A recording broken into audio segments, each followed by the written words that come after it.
All right. Welcome to a new episode of That Juco Life. I'm here. This is Jaquan Bowden from Who Dreams NYC. I'm here with Division II Juco All-American, Sullivan County's own Darius Lee. What's going on, Darius? I'm good. How are you? Good, man. Good.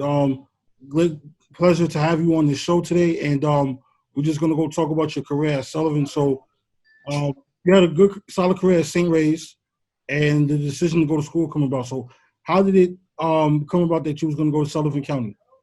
Well, it was like a last decision thing.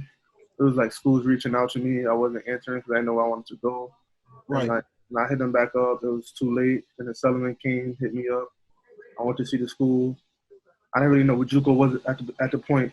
But then somebody told me. I took it as an opportunity, and it turned out pretty good.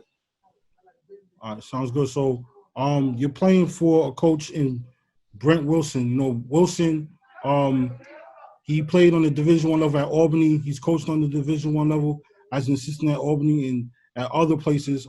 That's my alma mater. So how is it like playing for a coach like Brent Wilson? It was good. Before I got to school, I was a quiet kid.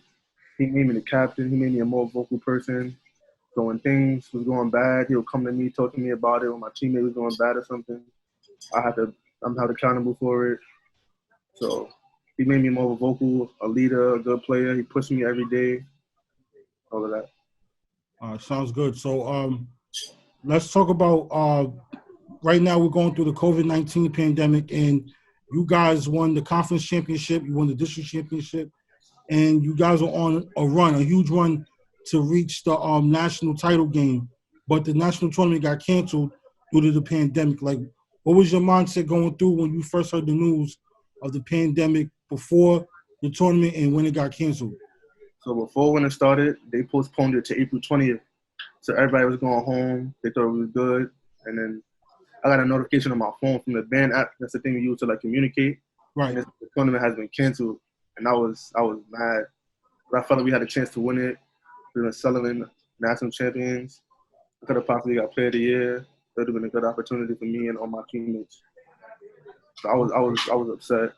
Everybody was upset. But everything's happened for a reason.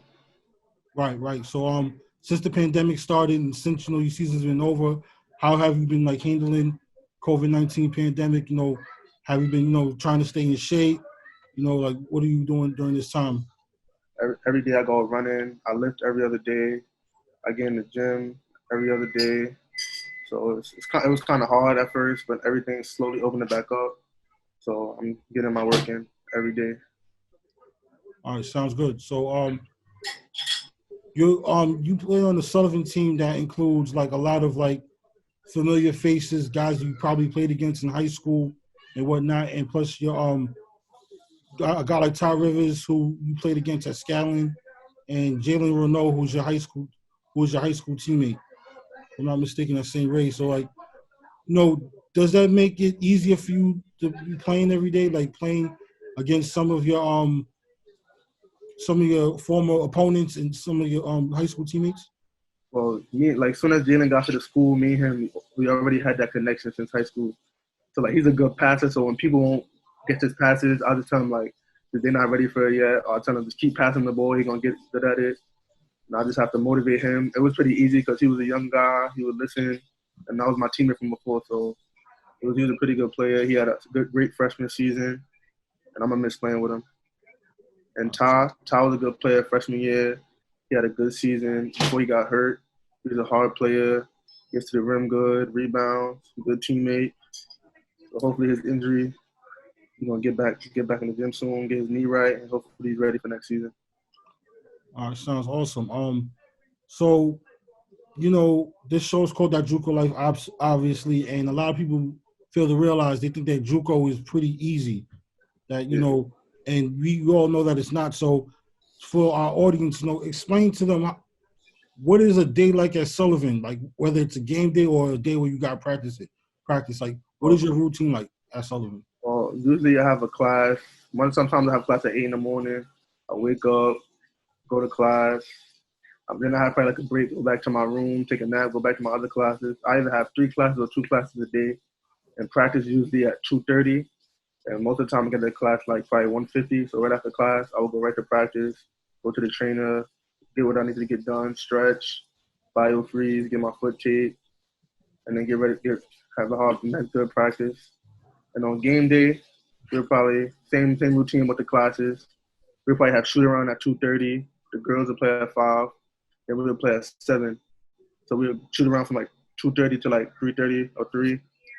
And then we'll go back to the room, come back to the gym at 5, watch the girls play. And then when the girls game is at halftime, we get ready for our game, go in the locker room, lock in, get dressed, and then get ready to play.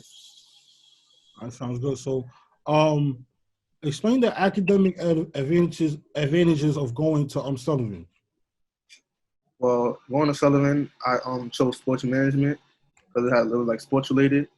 And like I thought it was gonna be easy, but it was not easy at all. You have to make sure you're on top of all your work. And teachers, they try to bear with you if you need help. But if you're just not doing nothing, they're gonna fail you. But I was pretty good with my work, got everything done. If I needed help, I went and got help from the teachers. The teachers were pretty cool with the basketball players because they was good kids. I was one of the good kids. So if I needed help or I was doing bad, they would try to get me to do what I need to do to get my grade up. So it was pretty decent school wise. All right, sounds good. So, I always ask this question to my guests about some of the trials and tribulations they go through their career, and like one thing I want to know is who was the toughest player you ever played at Sullivan? Toughest player. Like when you went up against him, like I gotta get at this guy. Like I gotta really go at him, and it could be a player that challenges you to bring the best out of you, or it could be a time where it was a game where you played and you didn't do too well against that guy, but you got your revenge.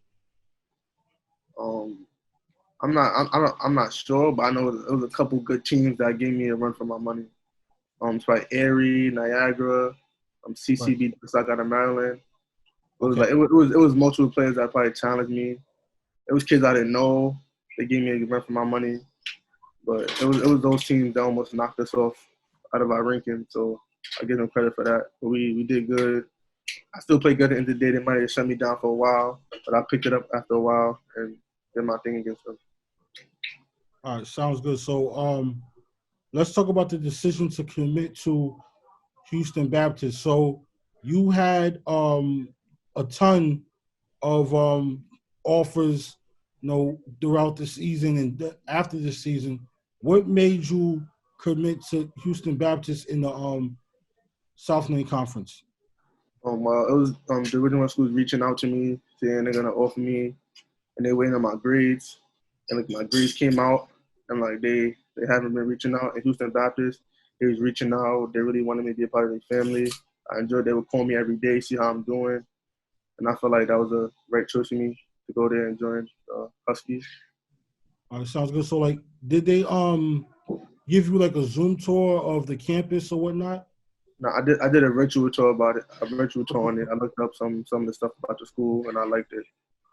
All right, sounds good. So I think there's a kid from Cardozo that's going to be playing there. He played at Cardozo Malloy. His name is Jade C. Yeah, I played against him in high school.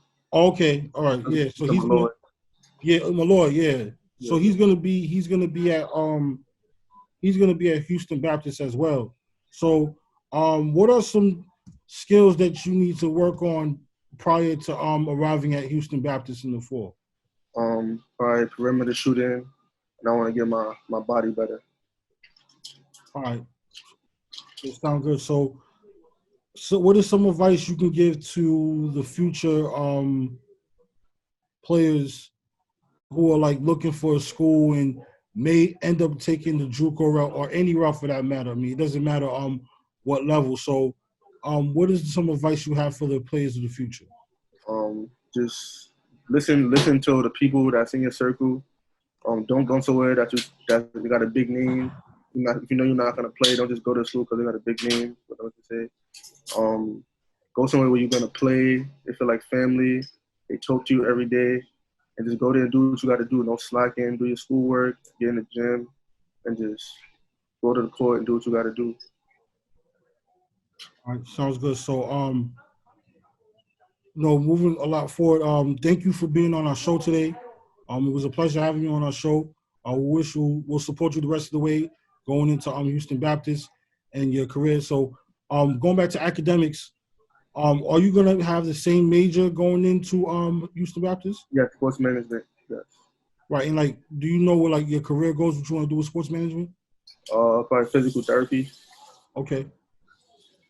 All right, cool. Sounds great. So, for Jaquan Bowden, Darius Lee, thank you for being on the show. This is that Juco Life. We out.